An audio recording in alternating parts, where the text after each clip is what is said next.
Il y a une question que vous me posez souvent, c'est pourquoi je traite plutôt avec des barres qu'avec des bougies.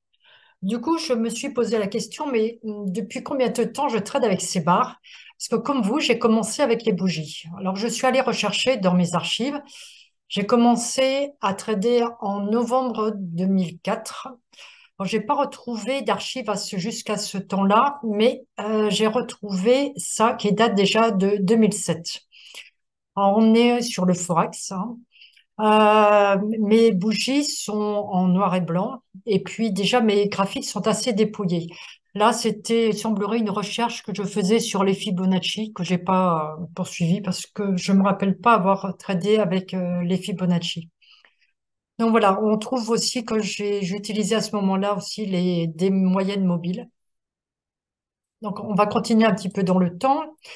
Et là, à ce moment-là, j'étais ce qu'on appelle un local avec la bourse de Singapour. Donc, je faisais du scalping sur les indices asiatiques et notamment ici, là, c'était Taïwan. On est sur des barres de 5 minutes et je commence déjà à utiliser le volume. Donc là, on est en 2009. Je suis toujours avec mes bougies et puis mes moyennes mobiles. Et dès fin 2009, je suis, ça y est, déjà avec des barres, et là en noir et blanc. Et tout ce que vous voyez comme ligne ici, ce sont les supports et résistances que j'avais déjà dessinés. Alors comment on passe comme ça de bougie en barre ou comment on évolue dans nos graphiques? C'est essentiellement avec les traders que l'on apprécie, que l'on suit, et puis aussi les cours que l'on a suivis. Alors j'ai trouvé intéressant de vous montrer qui m'a influencé dans mon trading.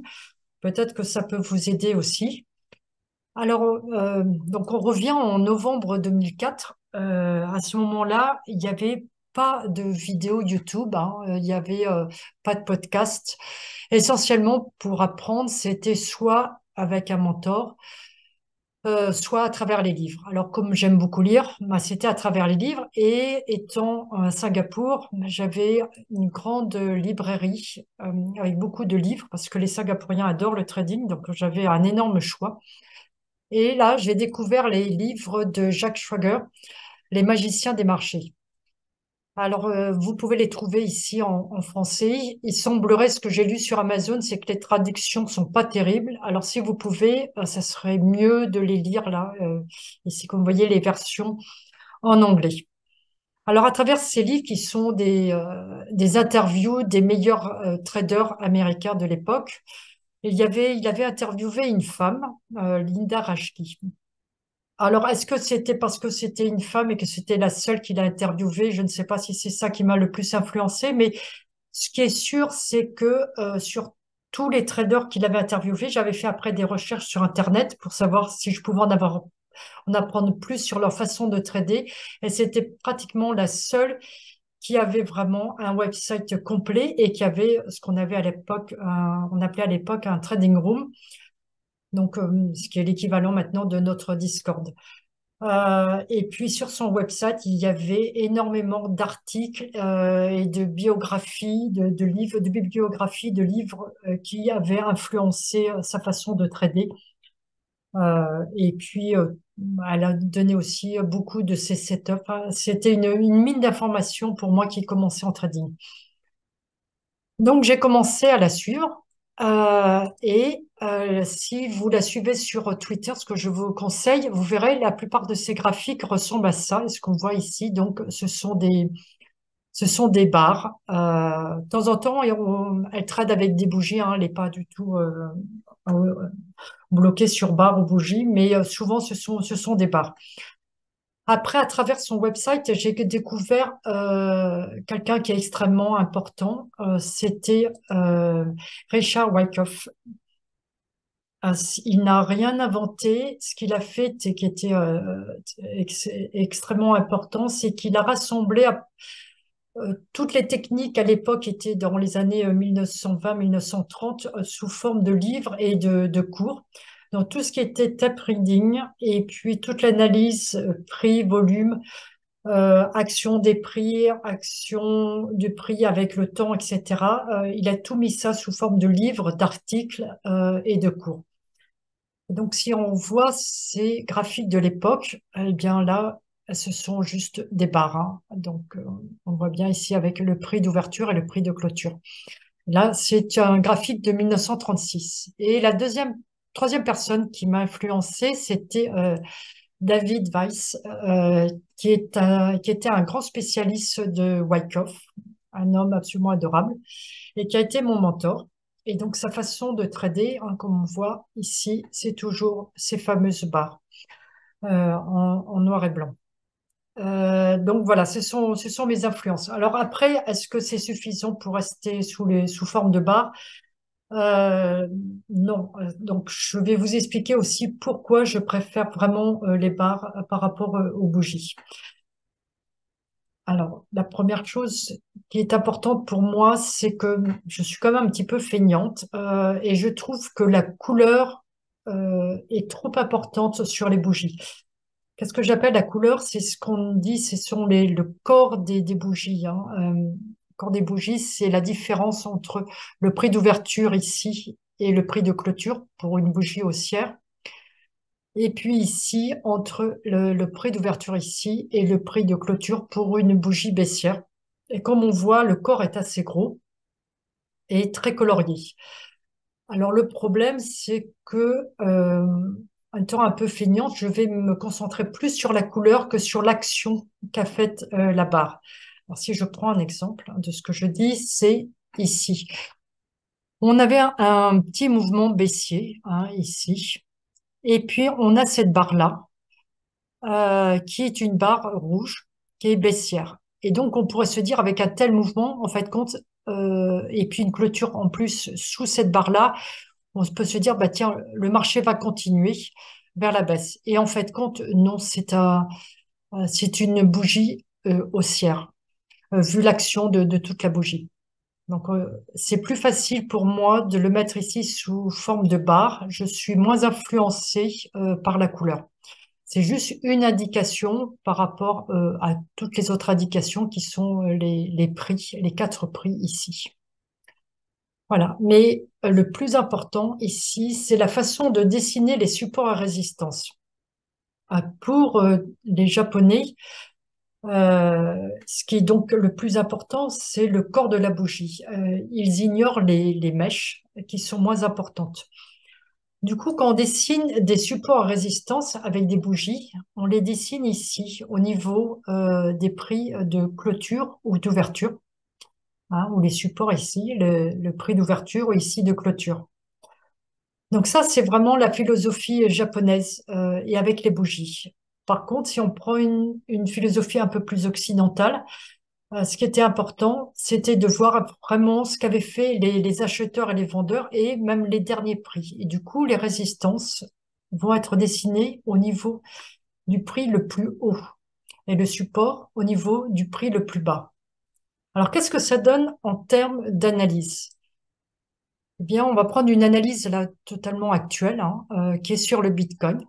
Alors ici, j'ai dessiné, on est sous forme de bougie. Et j'ai dessiné ici ma résistance. Elle dessinait ici, c'était le prix de clôture. Ça, c'était la bougie la plus haute. Et du coup, j'ai dessiné ici ma résistance. Donc, on voit ici qu'elle a bloqué ici ces prix-là. Mais quand on arrive à l'analyse de maintenant, eh bien, c'est pas très intéressant parce qu'on voit juste que le prix oscille autour de la résistance. Les clôtures un peu au-dessus, un petit peu en dessous, un peu au-dessus, un peu en dessous. Du coup, on peut pas vraiment en tirer vraiment une conclusion. Donc ça m'ennuie un petit peu. Donc je préfère du coup passer en barre. Et alors, ça se passe comme ça, en barre. Alors là, je vous ai gardé ici mes supports, ma ligne de tendance, et puis c'était les résistances. Et donc là, ici, je suis en barre. Et là, je vais dessiner, donc tout en haut, c'était mon prix le plus haut, hein, absolument le plus haut. J'avais dessiné ici ma résistance. Et ce qui est intéressant, voilà, par exemple, pour cette barre-là, c'est que les acheteurs, ils ont testé au-delà du prix le plus haut, mais ils ont clôturé dessous. Ça veut dire que pour le moment, les acheteurs n'ont pas assez de force pour aller au-delà de cette résistance-là. Ici, c'est exactement la même analyse, hein. Le marché a testé au-delà et puis il a reclôturé à l'intérieur. Donc, deux fois ici, les acheteurs n'ont pas assez de puissance pour aller au-delà.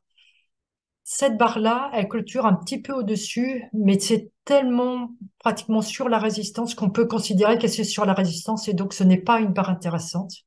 Par contre, la barre suivante est une barre intéressante parce qu'elle fait exactement la même chose. Les acheteurs testent au-dessus et reclôturent en dessous. Donc, trois fois, on a ici les acheteurs qui testent et qui échouent. Et là, j'ai quand même une bonne analyse du marché. Après, je vais dessiner ici ce petit support.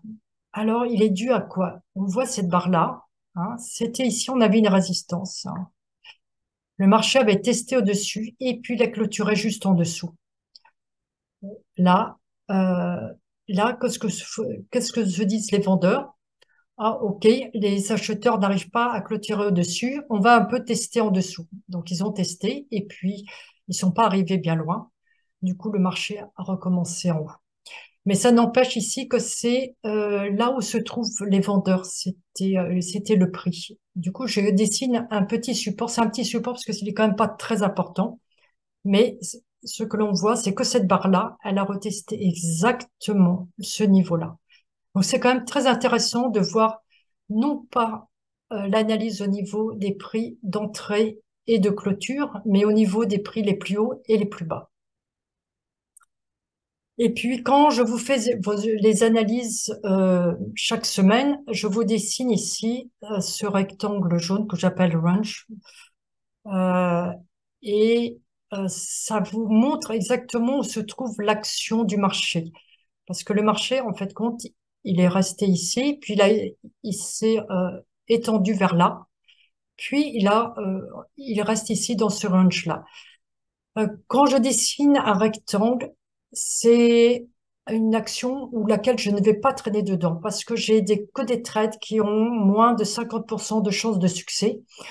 Je ne vais pas miser mon capital sur des trades qui sont aussi faibles en pourcentage. Ça n'a pas d'intérêt. Ce que j'attends, c'est que le marché clôture au-dessus ou en dessous pour qu'il me donne une nouvelle direction et à ce moment-là, je vais pouvoir miser.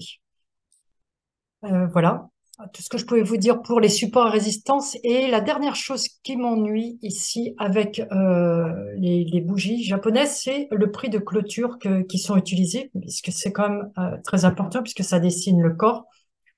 Euh, c'est, euh, il y a plusieurs possibilités. Par exemple, on peut utiliser les grosses bourses qui sont New York et Chicago et la clôture à 17 heures. On peut également utiliser un prix de clôture à l'heure de Greenwich à 00. C'est aussi possible. On peut utiliser le prix de clôture de la bourse sur laquelle on traite. Par exemple, si c'est le Nikkei, ça va être Topix, c'est donc l'heure de fermeture de la bourse d'Osaka. Si c'est le DAX, ça va être le prix de clôture de la bourse de Francfort, etc. Ou sinon, alors là, c'est encore plus compliqué. On a les cryptos qui sont tradés 24 heures sur 24, 7 jours sur 7, et du coup, on n'a pas de prix de clôture. Donc voilà, ce sont toutes mes réticences qui font que je préfère les barres aux bougies. Ça ne veut pas dire que c'est mieux. Pour moi, c'est ce qui me convient, c'est ce qui m'aide à analyser bien le marché et me met beaucoup plus à l'aise pour trader. Après, le plus important pour vous, c'est d'utiliser ce qui vous convient et ce qui vous permet d'être profitable. Voilà, je vous souhaite un très bon trading et si vous avez aimé cette vidéo, n'oubliez pas de vous abonner. Merci.